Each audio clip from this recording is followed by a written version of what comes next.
Hey, everybody. Happy Sunday.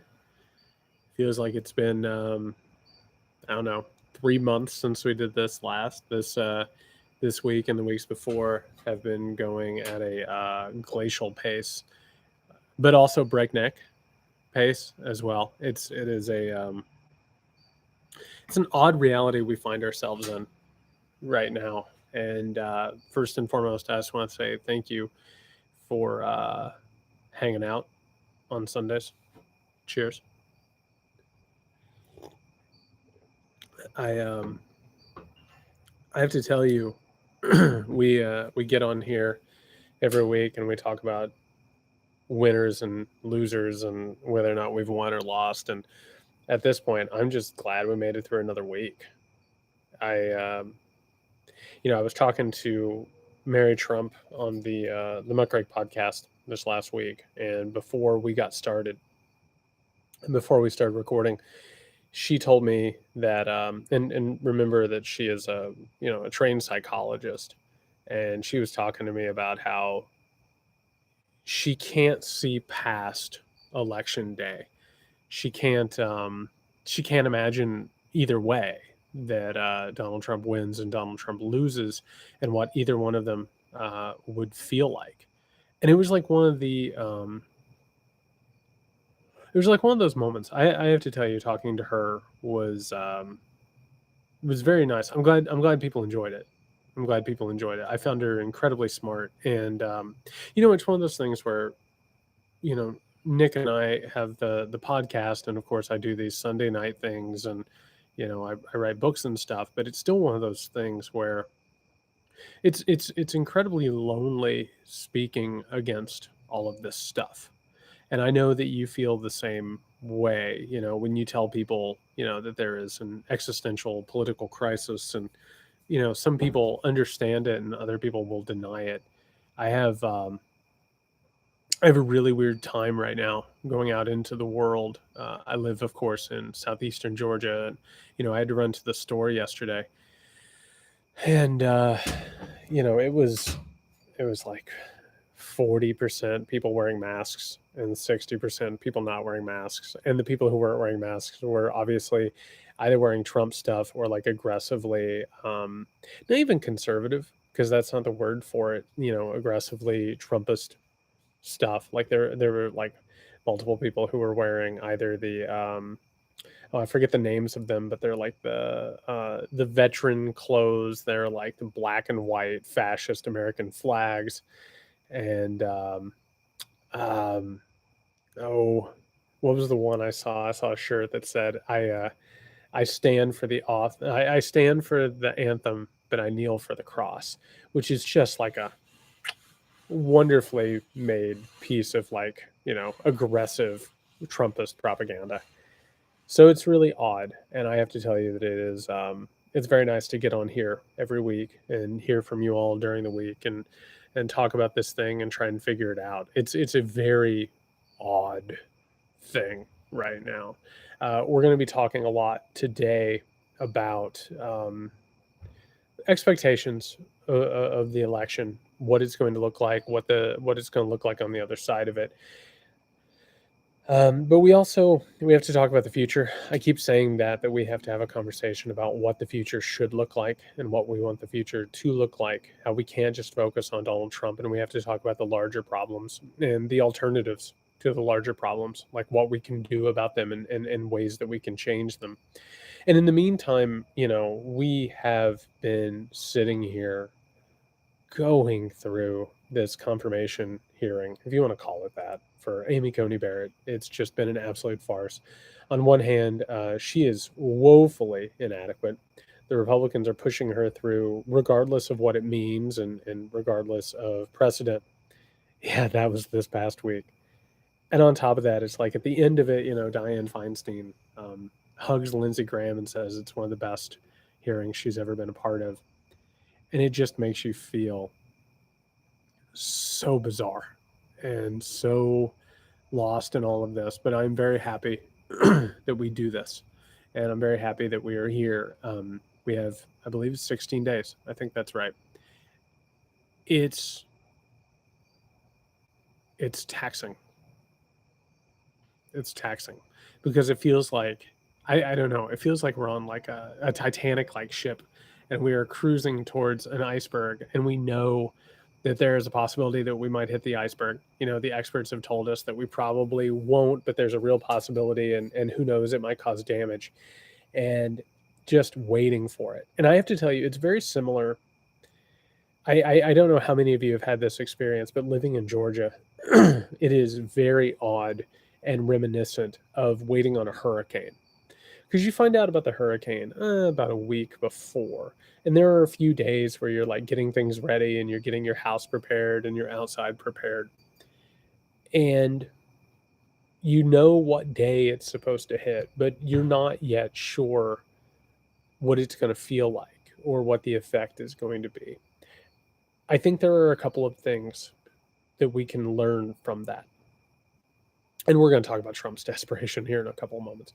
But before we start talking about that and taking questions, I just want to say to everybody at this point, there's a couple things I think we can learn from the idea of impending disaster and things, you know, that we have learned from waiting on things like a hurricane, you know, to hit your house.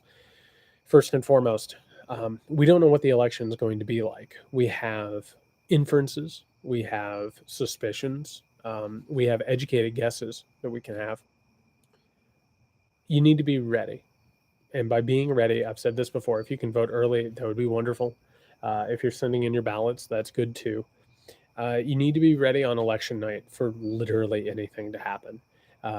For the record, by the way, for anyone who is interested, the Muckrake podcast is going to be doing live coverage of it, where the our Patreon community can watch it together and go through, you know, the twists and turns together. If you want to become part of that, you can go to patreon.com/Muckrake podcast and join us for that. We also need to understand that we might need to go into the streets on election night or the next day or the day after that. There's a real possibility that mass action might be the only thing that staves off like a big giant disaster. What goes along with that, with the lengths that these people are willing to go to, you need to go out and get about a week or 2 weeks worth of goods. You need to have some canned food in your pantry. You need to have some bottled water. Just have those things around. And if nothing happens, well, then you've got them in case, you know, of a future hurricane or something along those lines. But you should be ready for that. I would be ready for about a week or 2 weeks of that, possibly more. If you want to get more, get more. But those are things that you need to be prepared for. You also need a plan. You need to talk to people around you. Full tank of gas, absolutely. You need to be ready to have a plan with people around you. First, your plan should be how to go vote, whether or not that's ride sharing with someone you know or making sure that somebody you know goes out and votes. That's one thing you need to do. But like I said, I want to say it was last week, we need to have something down on paper that says, these are the things that will get me in the street. These are the things, this is the shit that I will not eat. No, what is the line that these people will cross that will need to get you out there? And you need to talk to people and you need to tell them, you need to say, hey, this is a legitimate danger. What is getting ready to happen with this election? We need to talk. We need to figure out what line is crossed where we move into action and how are we going to move into action? Are we going to stay in our town? Are we going to go to a larger urban center? How are we going to handle it if somebody tries to steal this election? These are things you need to prepare for. And that is not fun, but it's true. One of the things that I keep coming around to, I can't remember who it was I was talking to about this. I'm trying to remember, but I can't. You know, we don't really get taught how to handle a totalitarian takeover in the country.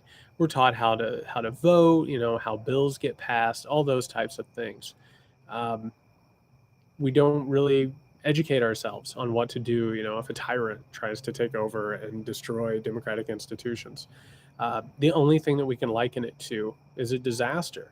We have to be ready to mobilize. We have to be ready to take care of one another and rely on our neighbors and take care of, you know, our communities and form bonds and things that don't wait on the government to show up and help us, because they're not going to help us in cases of disasters anymore. Yeah, I would be prepared for disaster, and hopefully it doesn't happen. My God, I hope it doesn't happen. That would be wonderful. I do feel like, and we'll talk a little bit more about this tonight, I feel like we've drifted into a new part of this election where I think Donald Trump is really, really desperate. That is both a good thing and a bad thing. I talked about this in the exclusive chat after the town halls the other night. I feel like Trump is talking left and right about losing, and that's brand new. And I think that's a good development. It doesn't mean that we're out of the woods, but it does mean that we have a real possibility that something might go right in this case. So I would prepare as if it's a disaster, is what I would do. And if it's not a disaster, and if somehow or another we avoid that iceberg, you're prepared. I think the thing about him leaving the country is a combination of like a joke, but I think it's actually true as well. I think the best case scenario is that Trump gets trounced in the election and it turns into a sour grapes type situation where he's just like, screw it, I don't want to be your president anyway. And he's just, he kind of just turns into like a total jerk who doesn't even want to pretend like he wants to be president anymore. And he's like, this country's stupid, I don't want anything to do with it. And I think there's even a possibility that if that were to happen, if we were to avoid the election being stolen, um, I think you could see a Trump that could possibly resign in like December after all the lawsuits are settled because he simply doesn't want to be president anymore, and he just calls Americans a bunch of losers and then goes off and starts a media company. Yeah, Rohan, we're going to talk about that with all of this rollout and disinformation that's been happening. We got a couple questions about that. But in the meantime, here's my suggestion. Um, things look like they're getting a little bit better in terms of the outlook for the election, but that doesn't mean we're out of the woods. You still need to be prepared for the worst case scenario. And there is still a possibility. They've created an entire system to steal the election. Just because they're losing really badly doesn't mean that they are going to just not use it. They want to hold on to power. Like, democracy doesn't matter to them. They hate democracy. They have no interest in what you think and how you'll reject them. They don't care about any of that. So I don't think it's in the bag that just because there's a possibility that Trump might lose badly, that they're not going to try and steal the election. That is definitely there. No, I don't think he's negotiating terms. I don't think that. I think he right now is kind of in a delusional state about losing the election, but it's also starting to creep in. But no, I don't think he started negotiating terms. I think that was fake news. That thing that came around the other day, the idea that he was going to resign if he wasn't going to face charges. I think that was just ginned up for tweets and retweets. Laura says right wing media says their polls are showing Trump in the lead, likely to win. That is their external polls. Their internal polls show Trump losing. All of the internal polls with the Republican Party and the Trump campaign show Trump losing handedly. Basically, and by the way, the other night I was playing a little bit coy with this because I had people from the Trump administration who were kind of reaching out to me, talking about the fact that they expect to lose the election. For people who don't understand how this works, we're kind of in this point in the campaign of what you would call like the rats on a sinking ship phase, which is where, okay, so private, I'll go ahead and I'll start from the top here. Internal polls are polls that you don't release out to the public. There are polls that are being done within the campaign. Now, if you do an internal poll and it looks really, really good for you, you'll go ahead and you'll release that out to the public. You'll leak it, right, to the appropriate like media outlets. But the internal polls with the Trump administration and Trump reelection campaign are disastrous. They look awful. They're having a really hard time trying to figure out a path that he can have towards victory. So in the rats on the sinking ship phase, and by the way, that's not to say Trump can't win, because in 2016 they entered the rats on a sinking ship phase multiple times. Actually, I don't know if you all heard my coverage of the Democratic primary. The Biden campaign people back in Iowa were going into the rats on a sinking ship phase. And what they do basically is they try and leak a bunch of stuff to the press and they try and change the narrative about who caused the loss, right? So I have a lot of Trump people right now who are reaching out, who are basically trying to get themselves jobs later on in order to get this stuff out into the media sort of ecosystem. But I'm not trading for access journalism anymore. I have no interest in doing that. But I'll tell you, because who gives a shit? But they don't see a real path to victory right now. So the internal polls right now for Trump are really, really bad. The right wing polls show it as like, Biden is leading, but Trump could beat him. But the internal polls show a different thing. Left leaning media says the polls all show Biden in the lead. What are your thoughts on the accuracy of polls? I will say again that all of the numbers that are coming out show that Biden would win the election handedly. Now, those polls don't take into account, you know, like the Republicans' ability to, shut down polling centers and make people wait in lines and disinformation.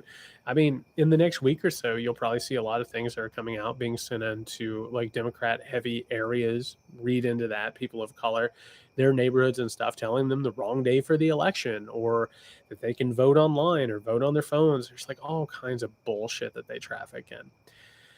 So the question is, are the polls going to hold, or are we going to get to election day and there's going to be a bunch of disinformation? Or, and this is a problem, what if we get to election day and you have a bunch of right-wing militias and right-wing extremists and Trump supporters who are standing in front of polling stations, intimidating people, not letting them go in to vote? What do you do then? How do you deal with that? Like, sure, maybe the police come and get rid of them. Maybe they do, maybe they don't. Well, what do you do with the election then? Because there's tons of ways that all these gears can just get mucked up. And you have to believe that Donald Trump and the people around him are going to try and muck them up in the worst way possible. On top of that, we live in a situation where no one on either side believes that the other side is acting in good faith, particularly in Trump land. They might not accept it. What happens if Trump doesn't accept defeat? What if he thinks that there are millions upon millions upon millions of fraudulent votes? All of a sudden, that turns into a legal fight. And then, of course, it could end up in the Supreme Court. Now, a lot of people right now are saying that they think that the election night will be over by 10:30. I think that's kind of crazy. Carville's been saying that, and Carville says a lot of shit. Carville's really hard to parse out. He's such an old school guy. I don't think we're going to know by 10:30, and I hope to God we do. That'd be fantastic. But I have a hard time believing that we're actually going to know the results of the election necessarily on election night. I do think that there might be some funny business on election night. I think Trump might announce that he wins at like 10:30, and then we have to deal with that. And all of a sudden, you have like police in the streets and federal troops here and there. I don't know what's going to happen, but yeah, the polls show that Biden's going to win this thing like 98 times out of 100. Doesn't mean that's what's going to happen. It doesn't mean that's how it's going to necessarily play out. It's just where the numbers are right now. Justice said, when Amy Coney Barrett was talking about how she was an originalist, I get that she was telling the court what she was telling the court to a point. Could you please expand on this definition? What her true intent and meaning was? Is originalism a real thing? It's both a real thing and it's not. I'll show the puppy one of these days. The puppy is a hot mess. She is a sweetheart. Her name is Betsy, by the way. But she's an absolute sweetheart, but she is a total mess. And if I brought her out right now, it would be a combination of licking, tail wagging, and biting, because puppy biting, right?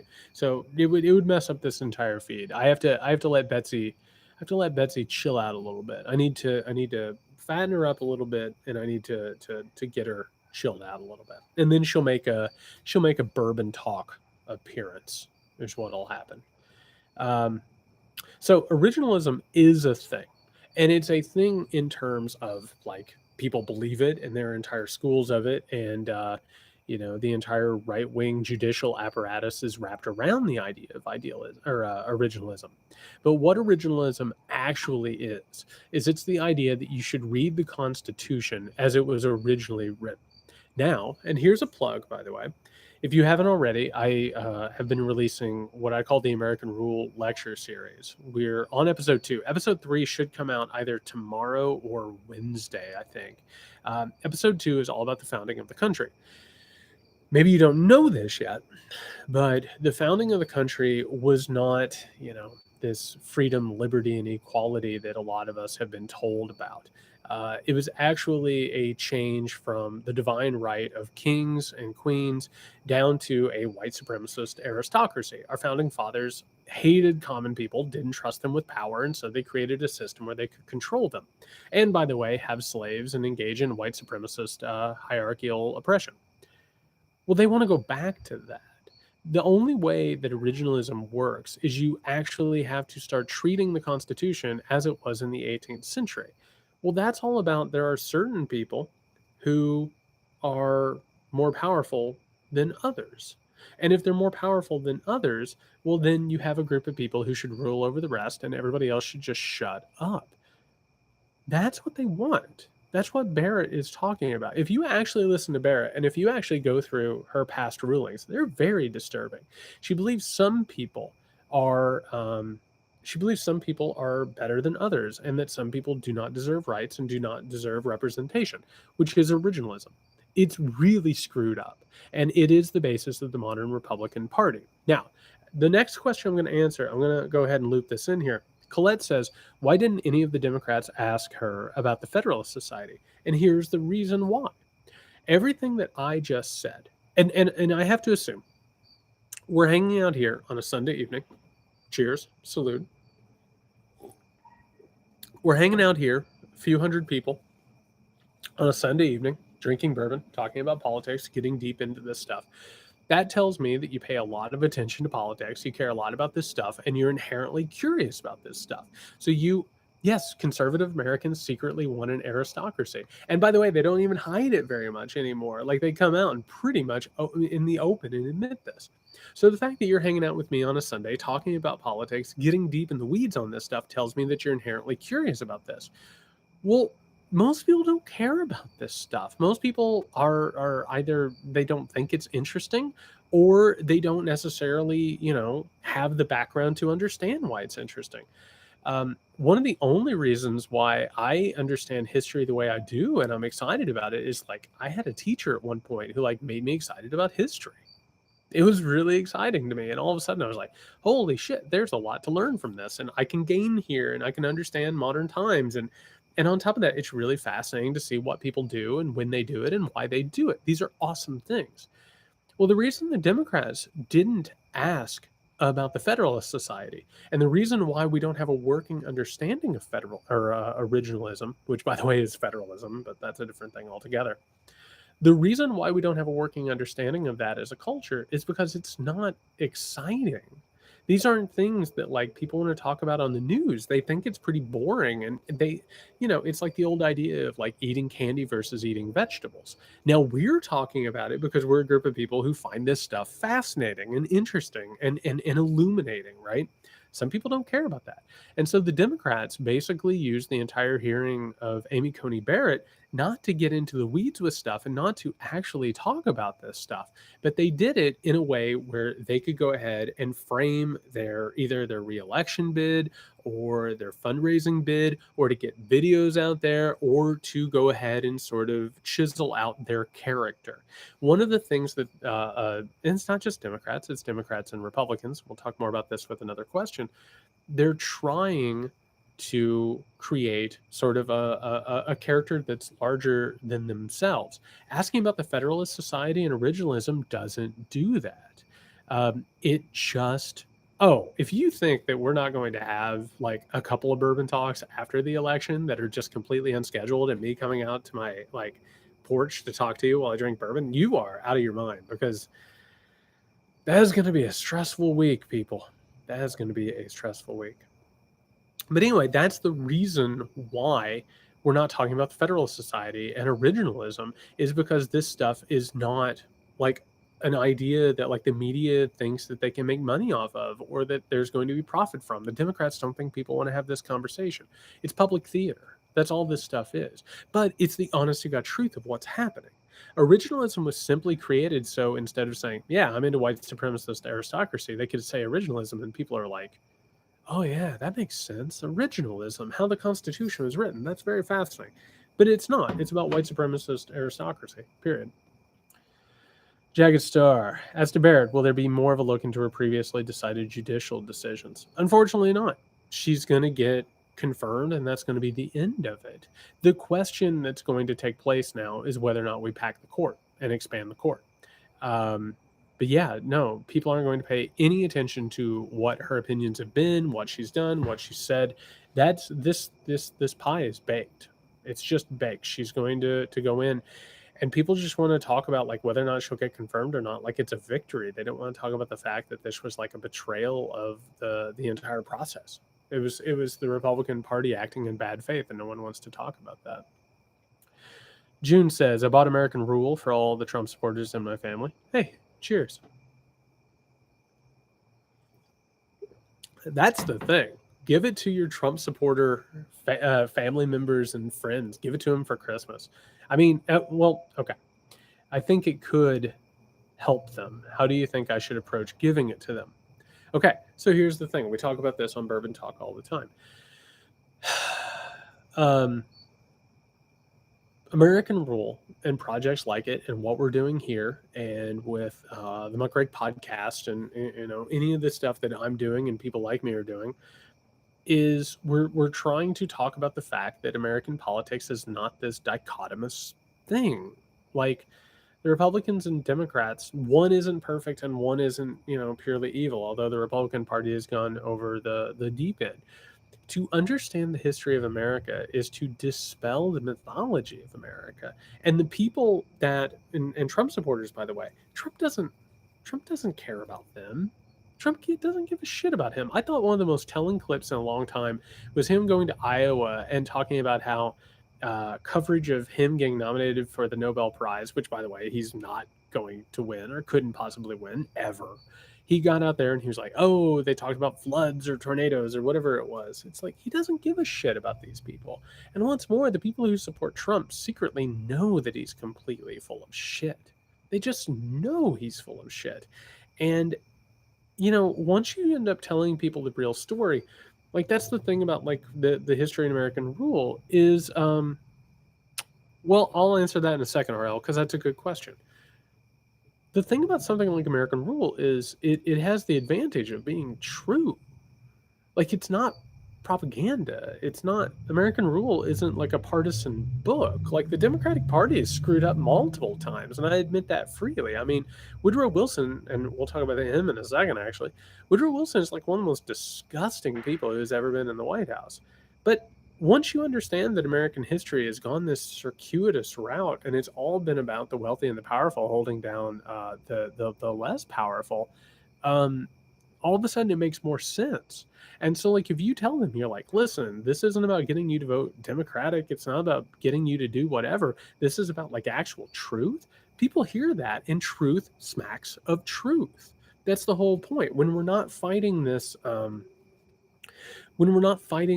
trench warfare, dichotomous battle anymore, Trump loses all of his power because he's completely full of shit. He's completely incompetent and completely full of shit, and he lies constantly. And the problem, and RL says, why did those people not walk out when he says that?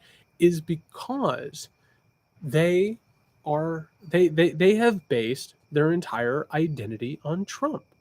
Like at this point in this society, we have got to the point where you have people who define themselves based on it's like being a fan of a sports team.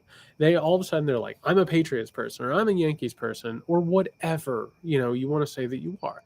To turn their back on Trump's, even as they hear it and even in their guts as they're like, oh, this guy's kind of gross, to turn their back on Trump would be a betrayal of who they think that they are.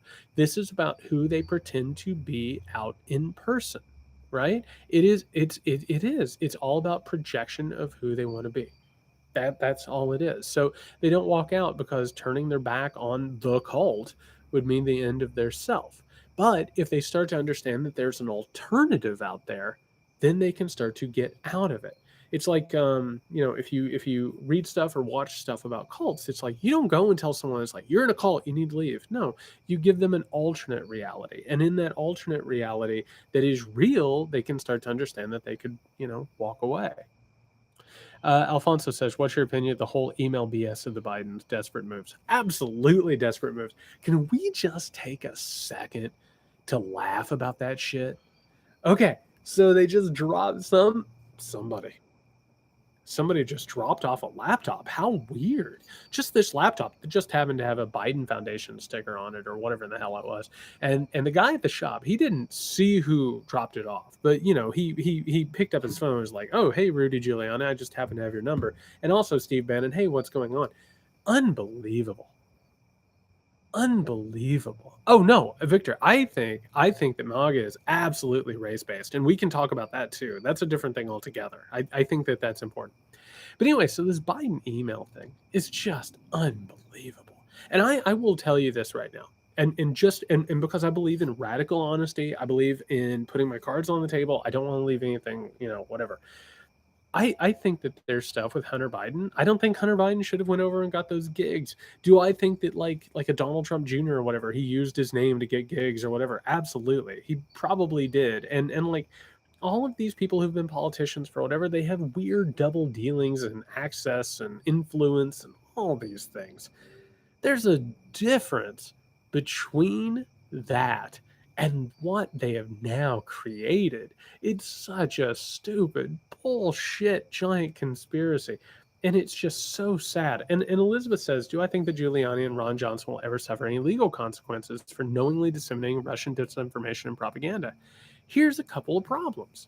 One, I don't think that they will because these people continually get away with this stuff. But I could be wrong for all I know.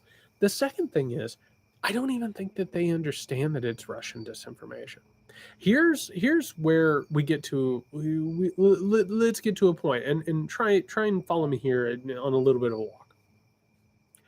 One of the reasons why Trumpism and Trump and all of his cronies are so in tight with Russia is not even necessarily because of like a P tape or some sort of compromat, although that might exist. I've heard people say it exists, I've heard other people say it doesn't. But it just so happens that they feel like that they are in the same orbit of meaning. Like Russia is going through the exact same thing that Trumpism is going through. I don't think that Giuliani necessarily understands that he's trafficking in Russian propaganda. I don't think the New York Post necessarily understands that it was trafficking in Russian propaganda because they believe in a different reality. We see it and we're like, oh my God, how could you possibly engage in that? Like, how disgusting and scandalous. I think a lot of them I don't know if that's true, Rohan. I think that some of them understand it. I think occasionally they know that it's a lie, and other times they just think it's true. That's the hard part with Trumpism is it's really hard to figure out where the delusion ends and where the lies begin because there's in such like a weird, like gelatinous sort of relationship. I think it's both. I think it's both. I think that Giuliani is, by the way, I've talked to enough people. Giuliani is going through a major late life crisis. Major. I could get into stuff, but I feel weird doing the gossip thing. Um, it's bad.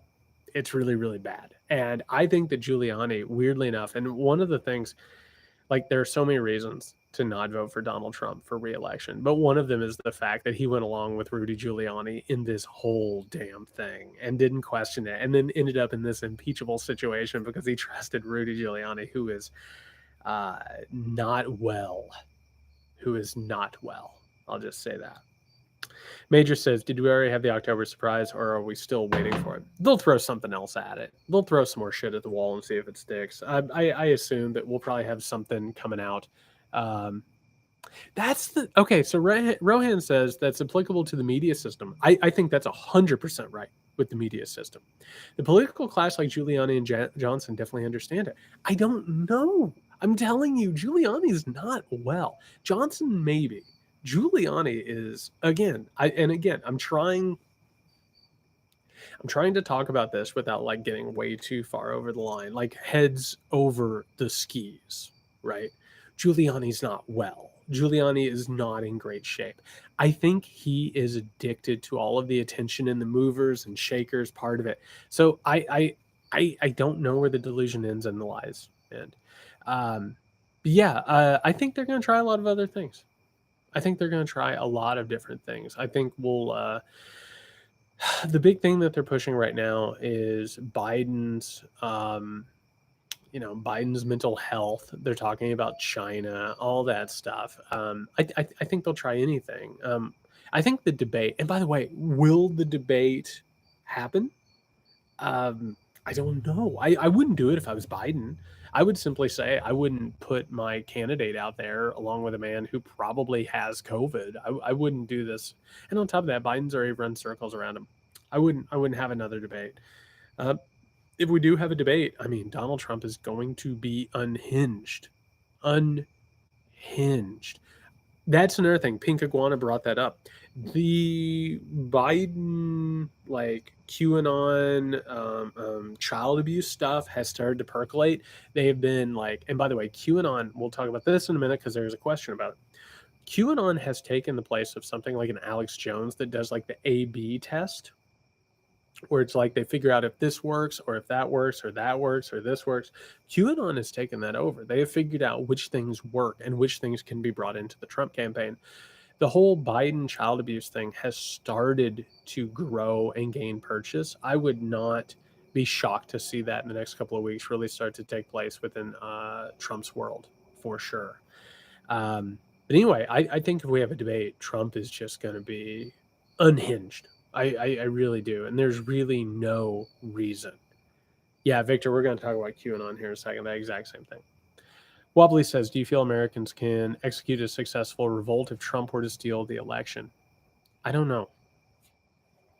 I really don't.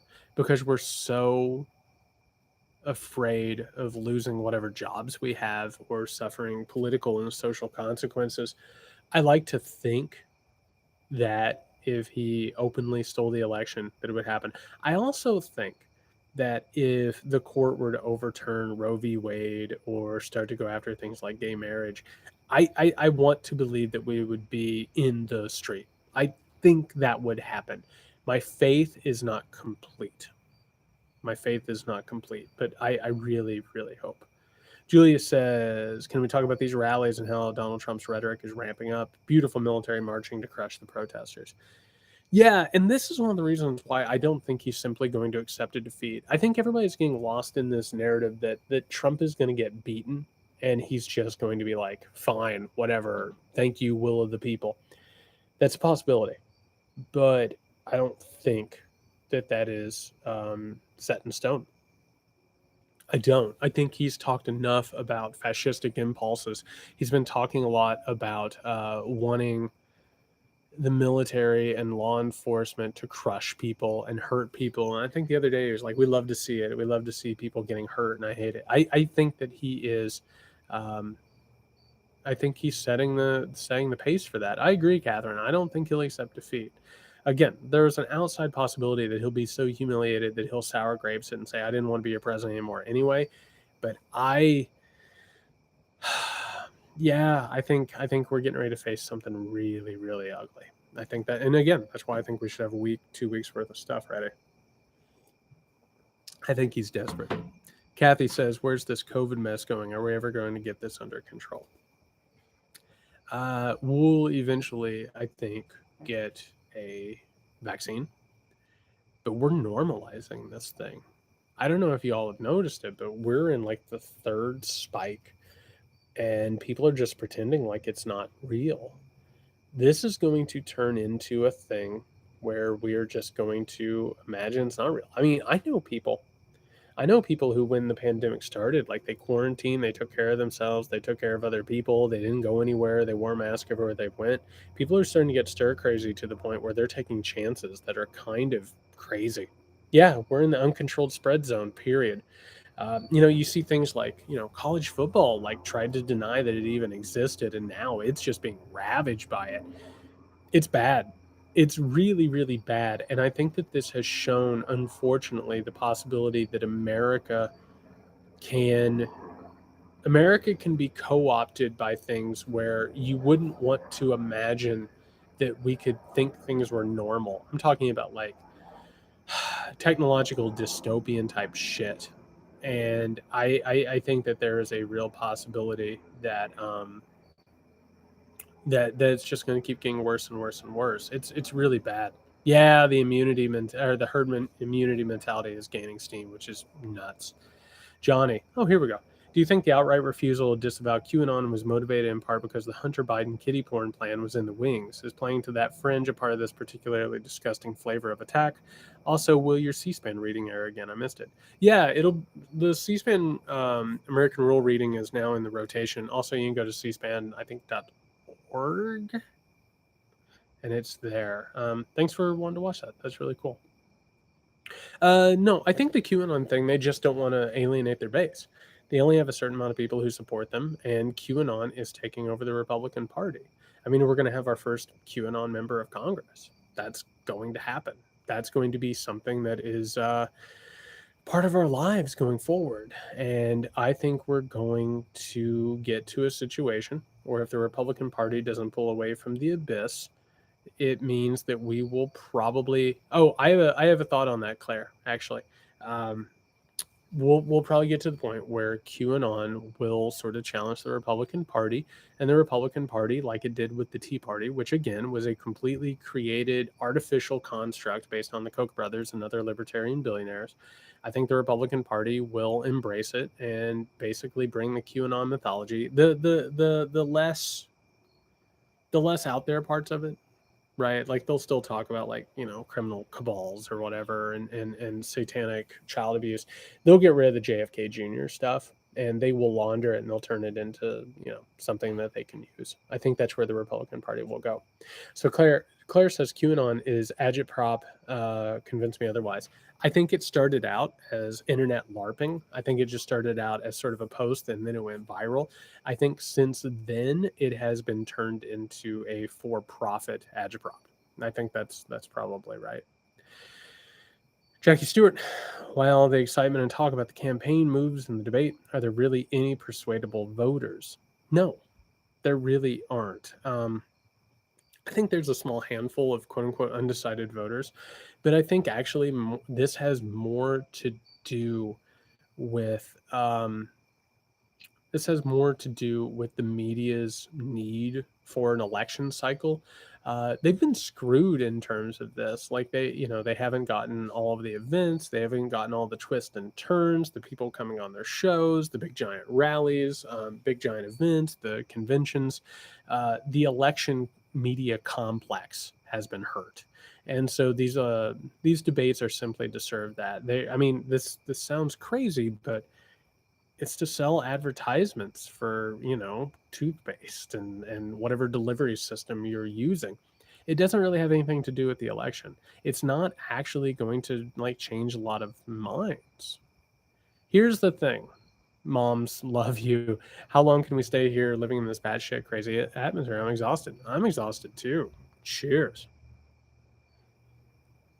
I'm hoping here in the next couple of months we'll get a reprieve. That would be awesome.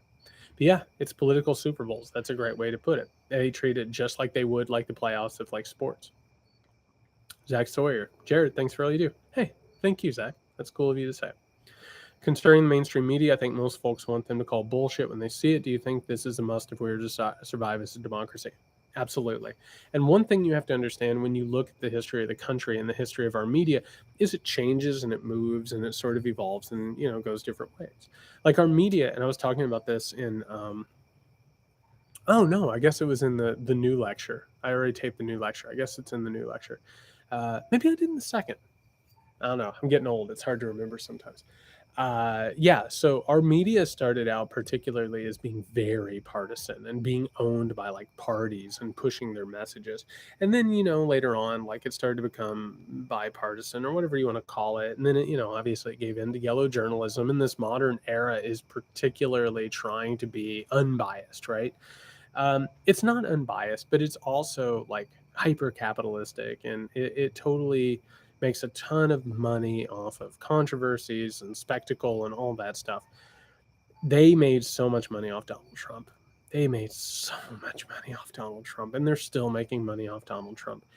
I just want so badly for the next generation to come out and just be like, no, I don't want to be a part of this. I can't go to sleep at night. I can't rest if I know that I'm playing a role in helping people like Donald Trump and the Republican Party. Wildebeer says, were the suits at NBC ready for Guthrie's performance at the town hall? That's my point. So Savannah Guthrie, by the way, for those of you who didn't see it, I had to watch it to cover it, of course. Savannah Guthrie went after Donald Trump. Like, he didn't have a moment to breathe. And I have to tell you, she pissed him right off and good. And it was obvious that Savannah Guthrie and her staff and all the people around her resented the fact that NBC gave Trump all that free time to go against Joe Biden's town hall. And she peppered him. She peppered him. And I think that that was all about making sure that it was known that they were not okay with what NBC had done. And that's what we need. We need, and by the way, this is something that I would like to talk more about this moving forward. I think there's going to be, between the election and between the inauguration, I think there's going to be a period of space where on the Muckrake podcast and on Bourbon Talk and all of this stuff, I I think I'm going to talk more about how these things sort of change and things that we can do. One of the things to tell you is to stop watching these Sunday shows. Stop giving Chuck Todd your attention and your retweets and your comments and your likes and all of that. Like, stop paying any attention to these people who are just doing things that are going to piss you off, and that's all they're doing. Like, stop giving bad faith coverage any of your attention. What we have to do is we have to create an incentive for people like Savannah Guthrie. Savannah Guthrie, undoubtedly, her quote unquote brand or niche or whatever you want to call it has gone up. More people respect her. More people are going to watch her. More people are going to give her attention. We need to stop paying attention to the people who act in bad faith and the people who do all of this stuff. Oh, Anna, that's nice of you to say. I'm glad it helps ground your wings. It does mine too. Break boo. I want to know if Trump is perpetrating voter fraud. Did he register? I heard about this. Where he registered or whatever. That's the thing.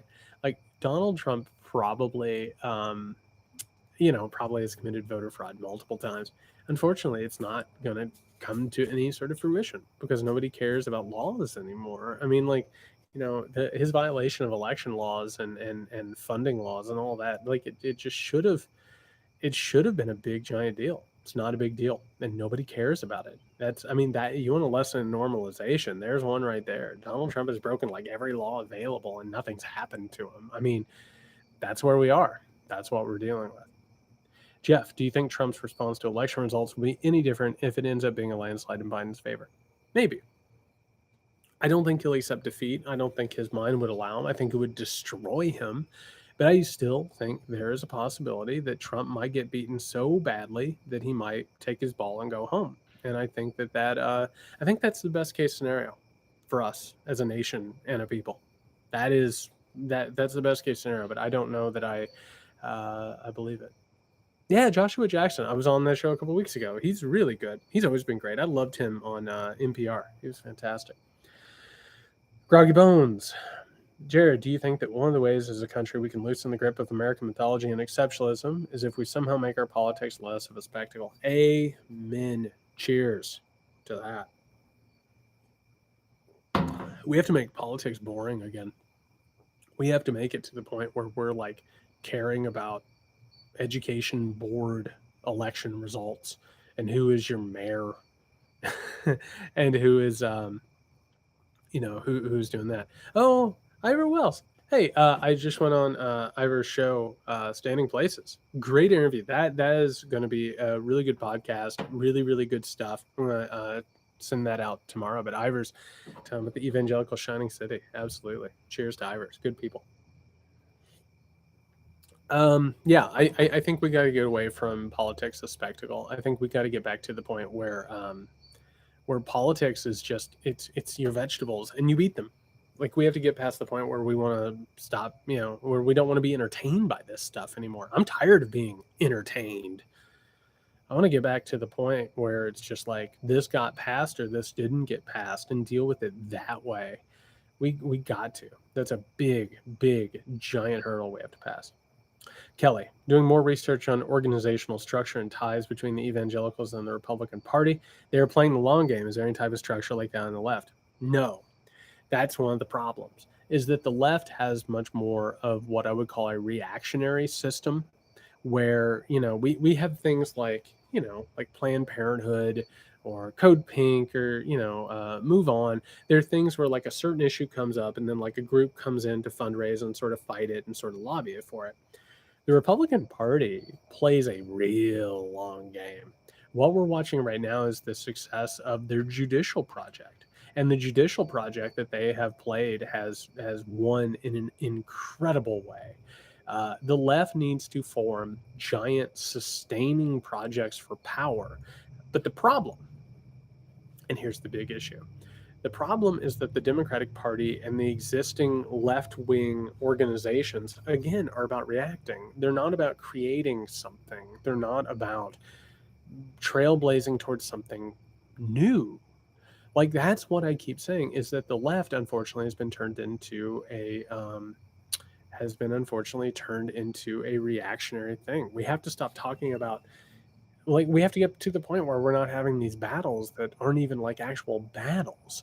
Like, we shouldn't have to argue that Black Lives Matter. Of course Black Lives Matter. We shouldn't have to fight for that. Like, that should just be something that you believe in regardless of what party you're a part of. We should get to the point where we're having real conversations about how like universal healthcare looks. Like, that's the type of thing we should be getting to. Tim says, do I have any views on the big data companies being used to undermine elections? Well, they're not interested in elections. I keep talking about that. Big tech and all these billionaires, all those people, they're post-political. They don't care about elections. They don't care about what people think. They want to get past elections. That way they can just, work on carrying out their projects and, gaining power and profit. If you get a chance, oh yeah, neoliberals are absolutely the problem as well. I completely agree with that. And when I say neoliberal, by the way, yeah, actually, Christy, I'll answer both of those things. Real fast, a quick lesson. When you say neoliberal, it doesn't mean liberals. Actually, neoliberalism in the modern era begins with figures like Margaret Thatcher and Ronald Reagan. Neoliberals are people who believe that the market will solve problems. The problem is that the market is inherently prejudiced, inherently white supremacist and hierarchical, and it actually leaves people behind and exploits them. Neoliberals are people who are like, well, I wish that I could give you insurance, but if you looked at the numbers lately, it's not my fault. I wish I could. It would be wonderful if I could, but look what the numbers say. I mean, it's a mess. So yeah, neoliberals are absolutely one of the problems. Christy says, I think there's a lot of disagreement within the left. 100%. One of the problems, and I've been talking about this a lot recently, the Republican right has gone so far right that it's just left behind this big giant tent the rest of us have to live within. I mean, there's a reason why the Lincoln Project is currently, working with the Democratic Party. These are straight up Republicans. If you find yourself at a party with Bill Kristol, like, you're at a Republican party. I don't know what to tell you. So no, it's a big giant tent and they fight within each other. And the Democratic Party has been fighting within itself, fighting a basic civil war for decades. Decades.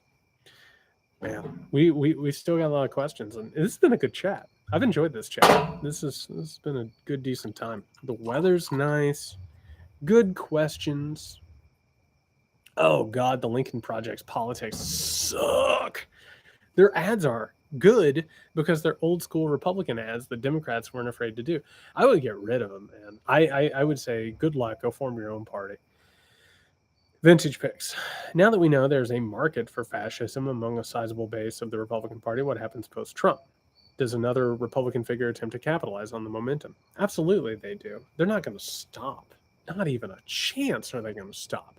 They understand that Trumpism is the avenue by which that they can gain power and get rid of any emergent Democratic opposition. Small d, not big D. They're terrified of the emerging people of color demographic that troubles everything that they want to do. I live in Georgia. Georgia has a real possibility of going blue right now. So no, the Republicans aren't going to move away from this thing. They're going to jump, deeper and deeper into it.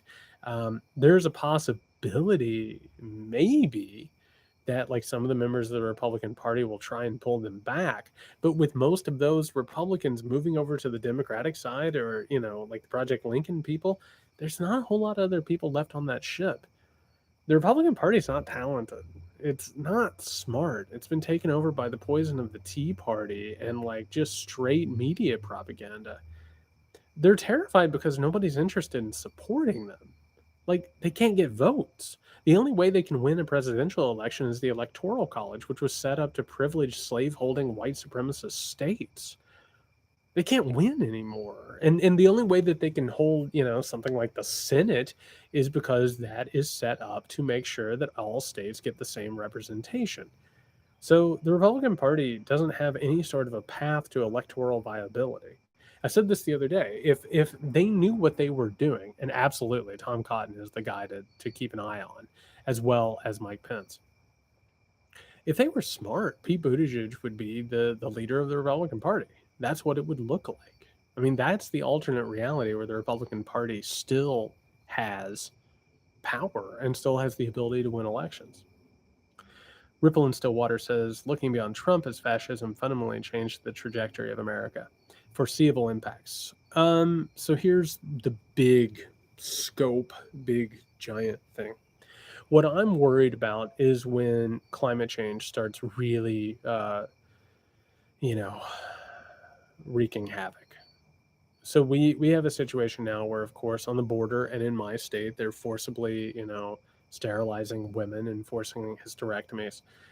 When all of a sudden we have millions upon millions of climate refugees, that's the question. And so, if they come from Canada, they come from Mexico, they're going to get the exact same welcome that these refugees have gotten.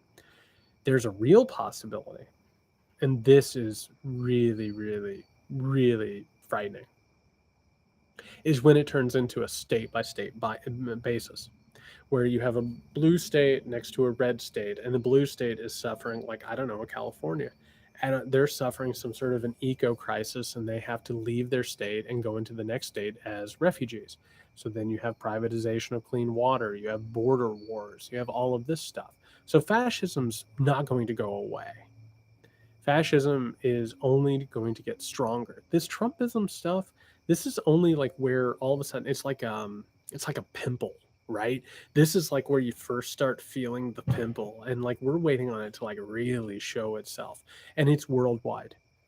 It's Alexander, you're exactly right. One of the problems, and I'm working on a book about this right now. There is a big, giant neo-fascistic movement around the world, and a large part of it is predicated on the coming eco crisis.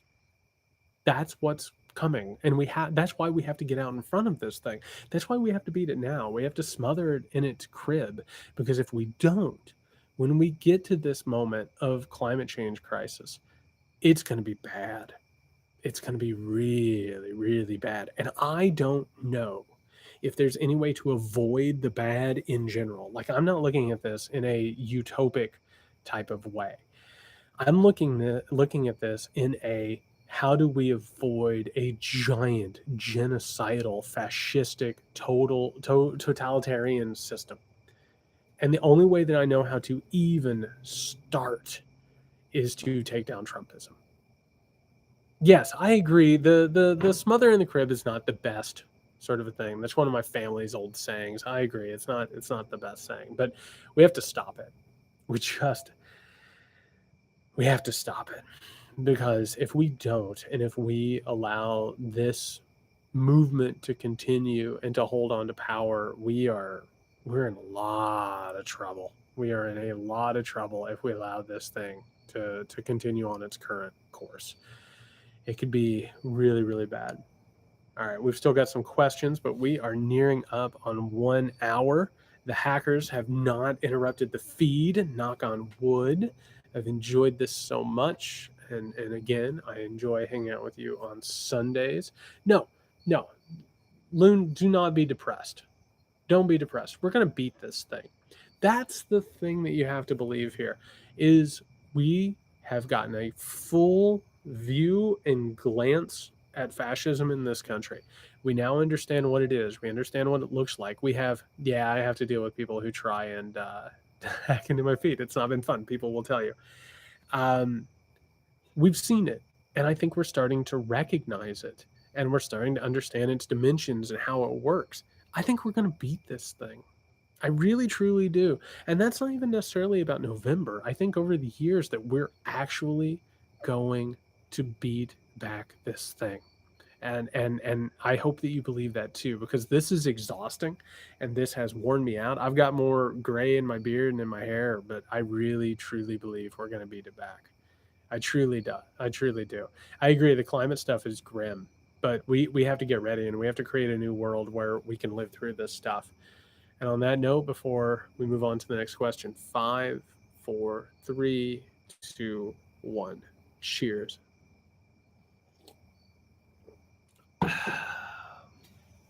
All right. Tuneback says, between the love for Kyle Rittenhouse and Trump's dangerous rhetoric, part of the right wing seems determined to use their guns regardless of the election outcome. How much violence should we expect? Violence. We should expect violence. There's going to be violence on election day. There's going to be violence after election day. If somehow or another Joe Biden manages to become president, there is a peaceful transfer of power. Um, Chances are that we will have right wing terrorism, the likes of which resembles Timothy McVeigh. The question is, what do we do about it? Do we just pretend like it's a lone nut who does something without any sort of help or whatever, or do we talk about white supremacy and white terrorism and our legacy of it and how it works? I hope it's the latter. I hope we actually talk about it without pretending like it isn't real and it isn't a real thing. Hey, I understand being depressed, but depressed isn't going to make things better. We're gonna make it. We are definitely going to make it. Spooky, scary socialist says, say Biden pulls off a cleanish win. What do you think happens under another Democratic austerity regime? So here's one of the things that you have to be ready for right now is if Joe Biden wins, the Republicans who have just ran up historic deficits are going to talk about the need to tighten the belt. Here's the thing. We understand that it's okay for governments to run deficits. It's okay. It's okay, and it's been shown to be beneficial. And this is one of those moments where we have to go back to the time before Reagan. And when Reagan and Milton Friedman, who by the way, I just saw this the other day. I don't know if you all have seen this. Milton Friedman has like a weird series. I want to say it's on Amazon Prime, and it's him talking about his economic ideals. It is batshit crazy, and it's just like, you say that having a lot of money and other people being poor is a problem. I don't know about that. And it's like so gross and weird. I kind of watched it for a half hour the other day. I was like, this is beaming in from another reality. The truth is, before Reaganism, we understood that it was okay for the government to rein in the economy and that it was necessary and it was okay for the government to spend in order to make money and to make the country better. This austerity thing is a complete and utter bullshit lie, and we're going to hear about it for so long if Biden wins. You have to reject it straight out of hand, and you have to stop believing that deficits are a problem. They're not a problem. On his rocker, as the GOP morphs into the QAnon party, yep. I wondered what you think is the best way to campaign against such current and future candidates. The story about the guy who ran against Marjorie Taylor Greene. Marjorie Taylor Greene is not going to go away. She is a pretty incredible politician who, like Donald Trump, is not afraid to push the envelope.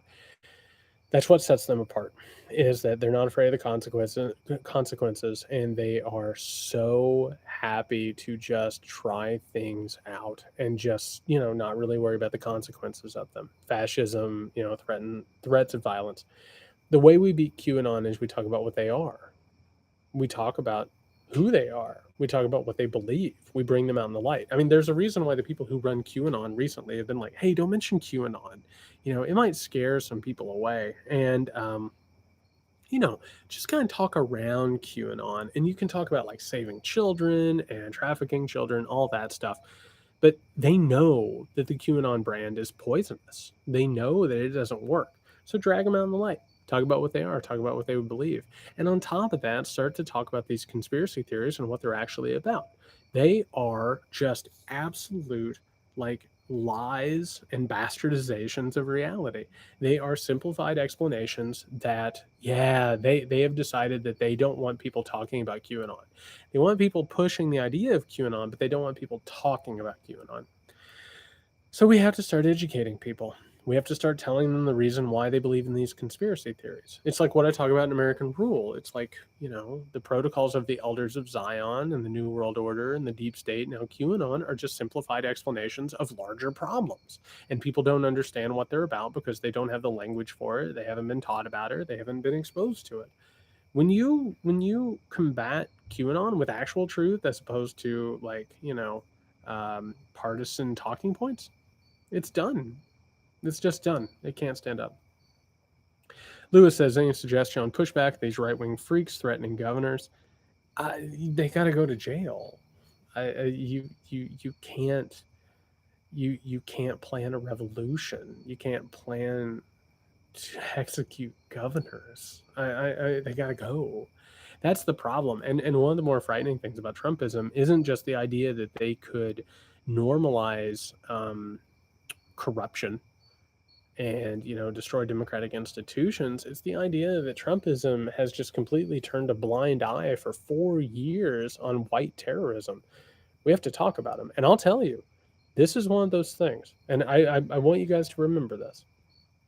There is a possibility that Joe Biden will become president of the United States. The Muckrake podcast and these Bourbon talks are going to go on even if Donald Trump is defeated. God, I hope so. Joe Biden needs to call out white terrorism, and he needs to call out white supremacy. And if he doesn't do it, I will be one of his most vocal critics. I will be one of the people who says you need to talk about this stuff. We can't just pretend that everything is okay simply because you beat Donald Trump, and that's a problem. We cannot pretend like everything just goes back to normal because it's just going to get bad again and possibly worse. So anyway, hold me accountable for that. If Biden doesn't want to come out in front of this stuff, I will be a critic of it. I will be open and honest about it.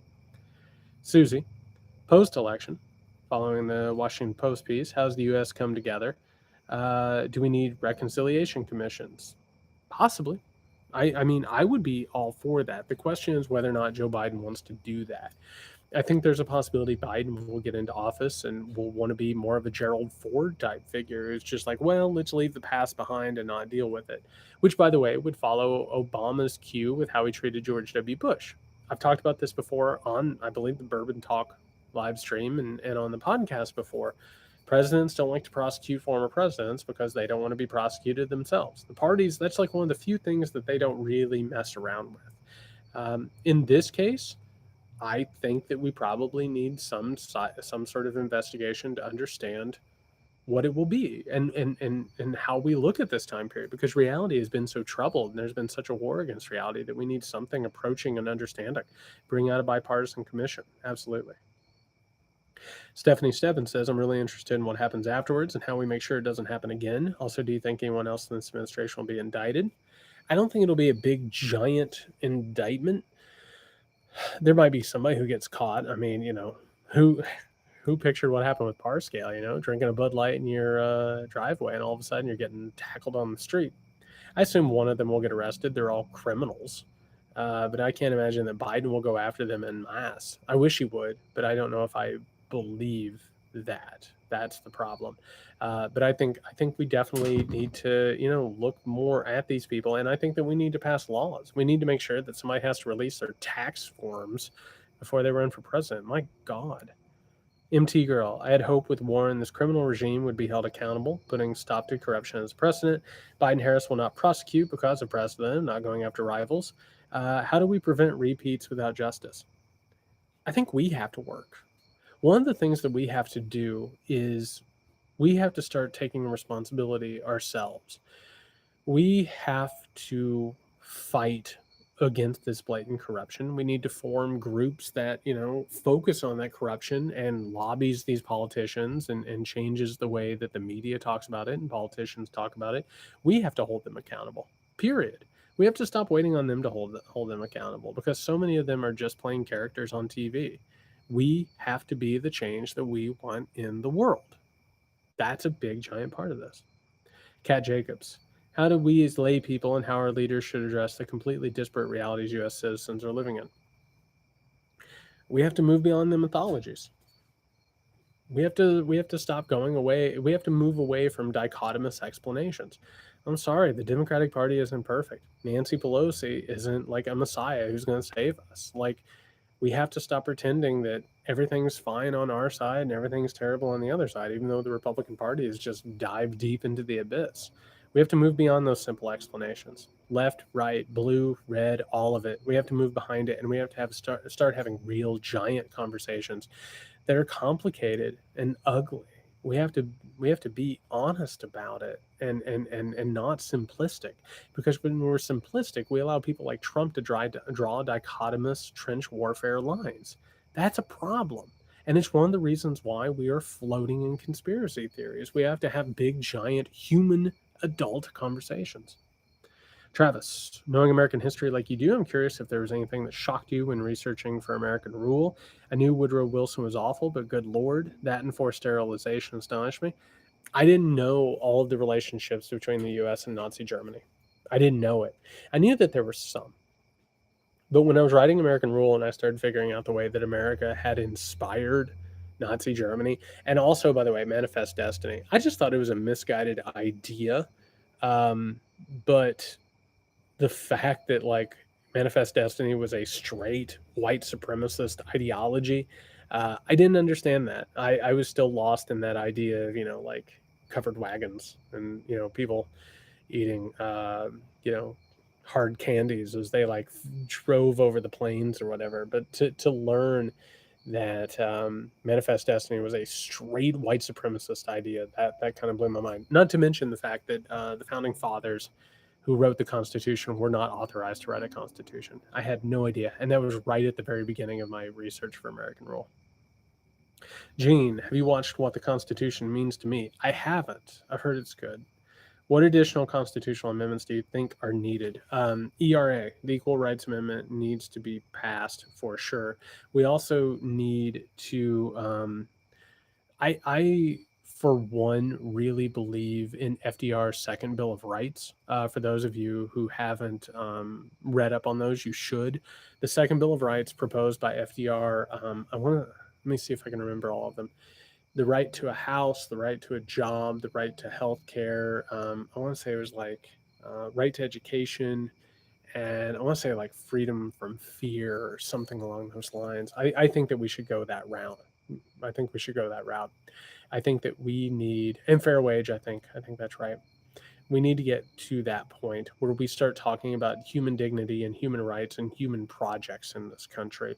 And I think that that would be one of the best ways forward, is to move away from you know, the war system that we have that redistributes everything. The military industrial complex. I don't know why that didn't come right out of the head.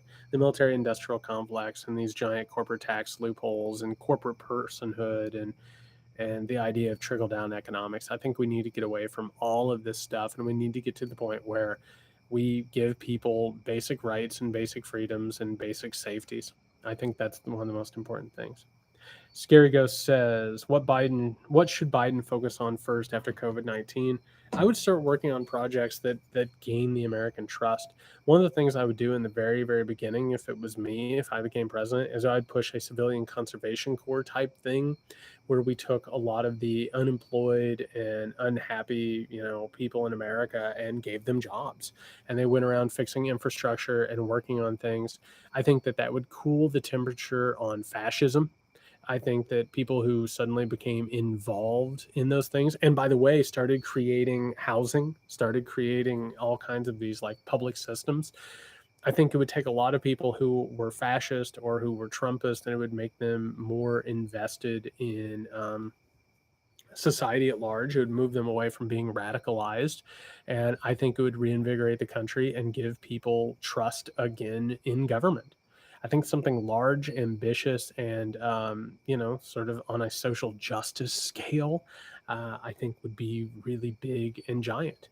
I talk all the time. Like if I was president, one of the first things I would do is I would just start doing things that like made an instant like change in people's lives. Like I don't know. I'd be sending money left and right to get like, traffic lights working better or, shit like that. Like, I think that people need to start believing in the government again and their ability to get things done. the atomization of society and the feeling of powerlessness that we've all had, and this depressive, lingering malaise that we're in, is one of the bigger giant problems. We need to look at American history, understand who we are, where we've been, in order to understand where we're going, and we need to restructure this country to where human dignity and human projects are at the forefront. That's what I would do, and I would push it through as hard as I could with a bully pulpit, and that would be that. All right. Well, in a minute, we're going to have our last little drink of bourbon. Thank you so much for hanging out. You are the absolute best.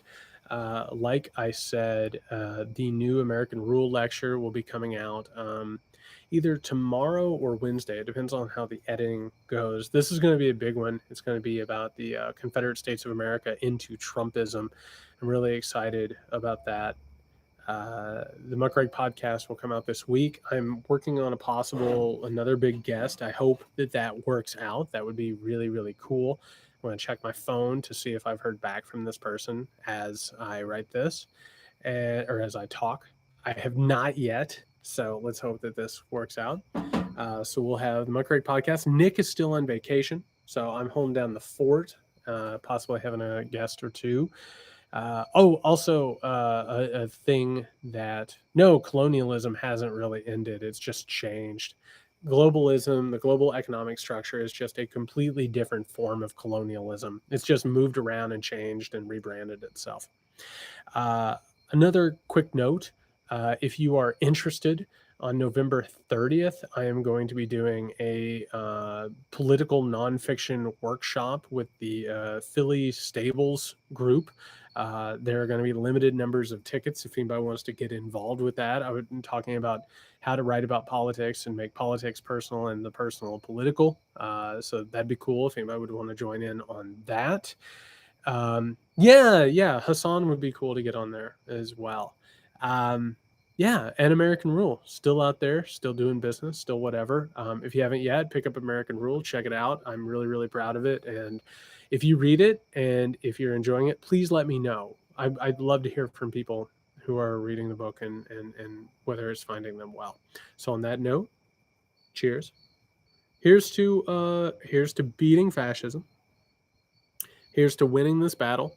Here's to a better, human, realer future where we're not living in fear any longer. And we don't have to feel as if we're fighting this trench warfare battle in an artificial austerity, where we have basic human dignity and we depend on one another, love one another, and live better lives.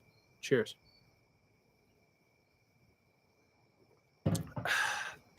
All right, everyone. I hope to see you next week. And I hope you stay safe. I hope this week, I know it's not going to feel better. I know that the insanity is only going to get worse.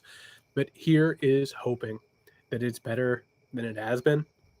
And let's just hope that things keep trending in the right direction. If there is a debate on Tuesday, which I'm still shocked to even talk about the possibility that there will be a debate, the Muckrake will have exclusive live coverage and reaction to it. All you have to do is go to patreon.com/Muckrake podcast, and you can hang out with me during the debate, which I can't even believe we're talking about having a debate. In the meantime, everyone, I hope I see you next Sunday, 8 p.m. Eastern. Take care. Bye, everyone.